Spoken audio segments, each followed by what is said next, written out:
सरोज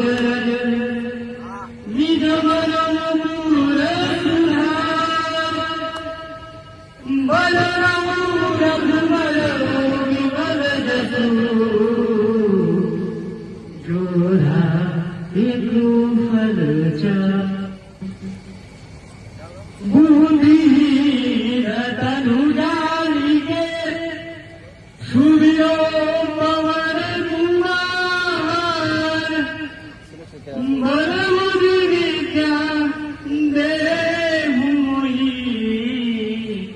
हर हूँ करे सुविकार। जय हनुमान ज्ञान गुण सागर जय कपीस तीन लोक उजागर रामदूत अतुलित बलधामा अंजनी पुत्र पवन सुत नामा महावीर विक्रम बजरंगी कुमति निवार सुमति के संगी कंचन वरण विराज सुबेसा कानन कुंडल कुंचित केस हाथ ब्रज और ध्वजा विराजे कांधे मुंज जनेऊ साजे शंकर सुवन केसरी नंदन तेज प्रताप महाजगवंदन विद्यावान गुणी अति चतुर राम काज करबे को आतुर प्रभु चरित्र सुनबे को रसिया राम लखन सीता मन वसिया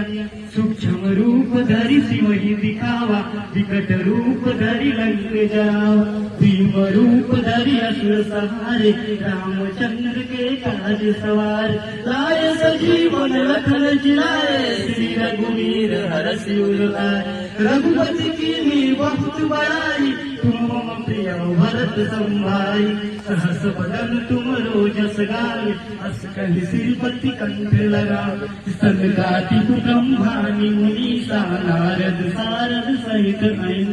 जम्बुवेर दिगुपाल जहाते कवि कोविद कहि सके कहाते तुम उपकार सुबुद्धि वही कीना राम मिलाए राजपद दीना तुम्हारे मंत्र भविष्य वाला लंकेश्वर भय सब जग जाना युग सहस्त्र जो जग पर भानु लीलोताहि मधुर पद जानु प्रभु मुद्रिका मिली मुख माई जल्दी लांग गए अचरज नाई दुर्गम काज जगत के जेते सुगम अनुग्रह तुम्हारे ते राम द्वारे तुम रखवारे होत न अगिया बिन पैसारे सब सुख है तुम्हारे सरना तुम रक्षक काहू को डरना आपन तेज समारो आपे तीनों लोक हाथ से कापे भूत पिशाच निकट नहीं।